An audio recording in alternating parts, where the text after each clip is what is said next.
Bom, esse é o começo de uma nova série de vídeos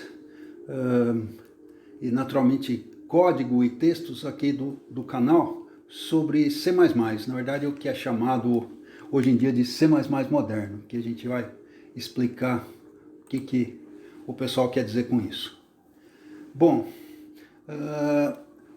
se você passear por aí pelas empresas, muitas empresas, você vai ver que a maior parte delas usa uma versão relativamente antiga do C++.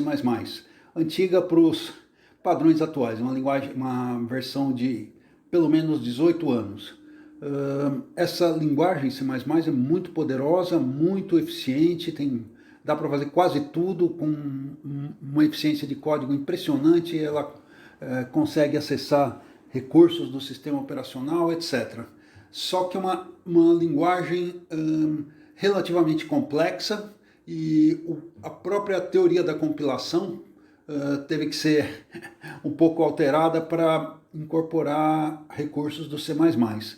Então, existe uma certa razão para as pessoas ficarem com uma versão antiga, mas só tem problema nisso. De fato, os compiladores, supostamente os compiladores mais antigos vão estar melhor testados, mas a linguagem está evoluindo tanto e tão rápido que ficar com um compilador antigo, tem uma versão antiga da linguagem, tem o risco da gente estar usando o código legado, o código que já não é mais tão mantido, tão enfim, trabalhado como de versões mais novas, né? Claro que os criadores e compiladores não vão jogar fora essa base de código antiga, mas não tem sentido a gente não incorporar no nosso trabalho tecnologias mais novas. Então, é isso que a gente vai tentar fazer aqui nessa pequena série de vídeos, fazendo naturalmente de uma maneira modesta, mas a gente vai tentar ajudar nesse esforço de muita gente para trazer para a comunidade de programadores os recursos das versões mais novas. Só para ter uma ideia geral do contexto, deixa eu falar só um pouquinho da linguagem, da história do C++, né? Bom, ele foi criado de uma forma modesta, vamos dizer assim, pelo Bjarne Stroustrup. Só pronunciar o nome do criador da linguagem, que é escandinavo, já é um desafio. Mas foi criado de uma forma relativamente modesta, como um envoltório, vamos dizer assim, uma complementação da linguagem C com classes. Mas à medida que o trabalho de criação da nova linguagem foi se desenvolvendo, foi percebida a necessidade de criar uma nova linguagem, que era o C++. O mais aí é conhecido, é o operador de incremento, significa que se está procurando a nova versão de alguma coisa, da linguagem C, no caso, né? E ela tem uma vontade de ser compatível com a linguagem C. De fato, a maior parte dos compiladores C que a gente encontra por aí, no fundo, são compiladores C++. E o criador do C++ tem uma forma interessante de se pronunciar através de frases curtinhas, muitas vezes até paradoxais. Ele diz que o C++ tem que ser compatível com o C ao máximo possível, mas não mais do que isso. É interessante, é uma frase que tem bastante significado, vale a pena pensar sobre ela. Bom, então, depois que o C++ foi se tornando uma linguagem nova, foi se espalhando, né, pelas todas as vantagens dela, de incorporar programação orientada a objeto, depois programação genérica e hoje em dia até programação funcional.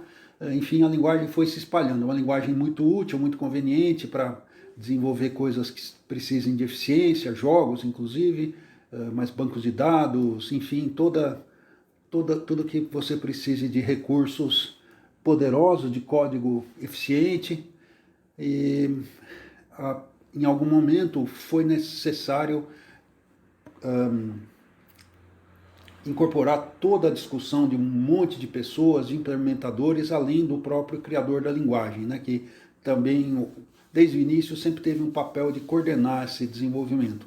Aí ele lançou 2 livros que são padrões informais da linguagem, que são chamados The C++ Programming Language, né, que é uma alusão ao livro original que definiu a linguagem C, que chama The C Programming Language, né? Nos 2 casos, claro, a linguagem de programação C++ e a linguagem de programação C.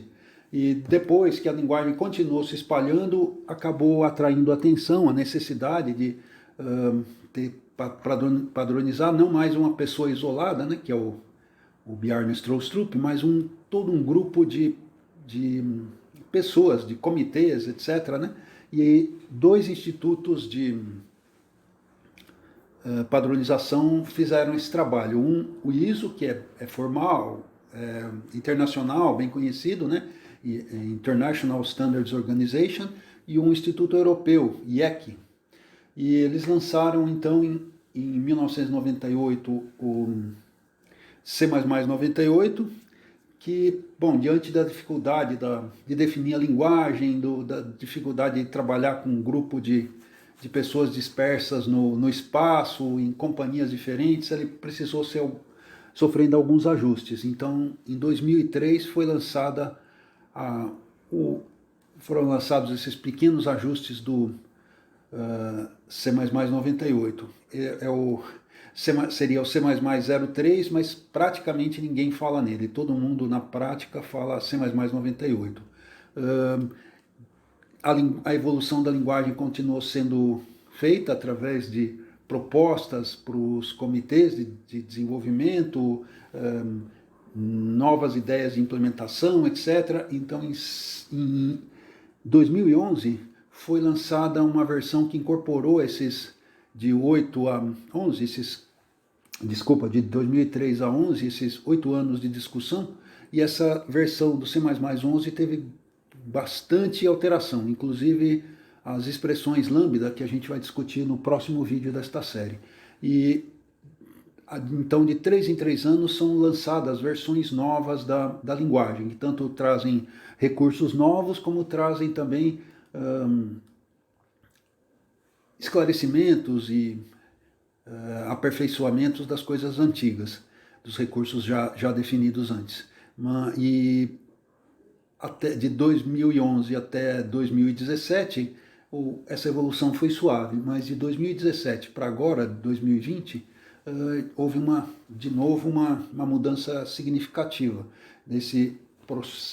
Essa nova versão, que é o C++ 20, ainda está sendo implementada nos compiladores líderes dessa evolução, né, que é o G++, do projeto GNU, e o CLang, do projeto LLVM. Apesar desses compiladores terem participado do esforço de padronização, etc., o esforço de padronização andou mais rápido do que a implementação. Então ainda tem coisas significativas para serem implementadas nesses compiladores.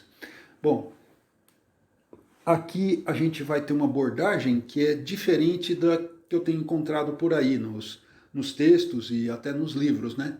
Essa abordagem vai ser, em vez de partir da teoria para tentar explicar, a gente vai pegar pequenos trechos de código que estão, vamos dizer assim, focados no conceito, e vamos mexer com eles, tanto para provocar erros e a gente ver os limites, quanto para incorporar recursos novos, tá? Então eu achei que essa abordagem, em vez da discussão mais teórica, que interessa bastante para os tais dos language lawyers, né, o vulgo teóricos das linguagens de programação, ou até os implementadores e compiladores, essa coisa de brincar com os conceitos, de fazer várias tentativas de uso deles, eu acho que é mais próxima do trabalho prático dos programadores, que programar de certa forma é exercitar conceitos, é mexer aqui, mexer ali, até chegar no código final. E dessa forma, a gente começando com coisas bem intuitivas e indo sofisticando, a gente espera ter uma compreensão prática suficiente dos conceitos vários conceitos que a gente vai trazer. mesmo que ela seja lenta, minha impressão, eu tenho alguma experiência de ensino de linguagens, minha impressão é que isso acaba sendo eficaz. Bom, o ambiente de trabalho que a gente vai usar nessa série é mínimo, né? Na verdade, a gente vai estar usando o Debian como sistema operacional, mas não tem nada na linguagem que a gente vai estar usando que seja amarrada ao Debian, ao Linux ou qualquer outro sistema operacional. São coisas totalmente portáveis. A gente vai estar usando um editor muito bacana que se chama Geane, um editor pouco conhecido, mas muito interessante. Ele é análogo, vamos dizer assim, ao Visual Studio Code, mas ele é bem menos conhecido, inclusive porque não tem a Microsoft por detrás, mas tem bastante coisa interessante. Só que a gente vai usar um recurso, os recursos dele muito limitados, né? Vamos usar ele só como um editor de texto. Ele tem coisas que poderiam aproximar ele de uma IDE, ele é até muito configurável, etc., expansível por módulos e plugins e etc., mas a gente vai usar só como um editor no ambiente janelado para ter alguma elegância, flexibilidade, até uma modernagem, não, um aspecto mais moderno. A gente vai usar o compilador G++, a versão 10.2, que até o momento é a versão estável mais recente do compilador. Vamos usá-lo na linha de comando, nada de makefile, nada de gmake, desculpa, cmake,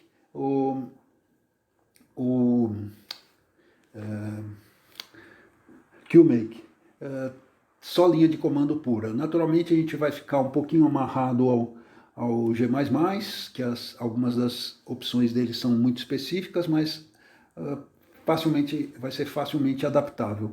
A vantagem de a gente não estar usando uma IDE, que não, apesar no mundo Windows o Visual Studio ser padrão, praticamente padrão, no mundo Linux e em outros ambientes não existe uma IDE tão padrão. E o importante é a gente expor a linguagem, expor o recurso do compilador e não tanto fazer um uso muito prático, etc. Bom, enfim, todos os códigos fontes, textos, apresentações e talvez até os vídeos vão estar num repositório do GitLab. O GitLab é um serviço análogo ao GitHub para armazenamento e controle de versões. Bom, então é isso. Até um próximo momento que a gente vai estar comentando então mais praticamente sobre as expressões lambda. Muito obrigado e até breve.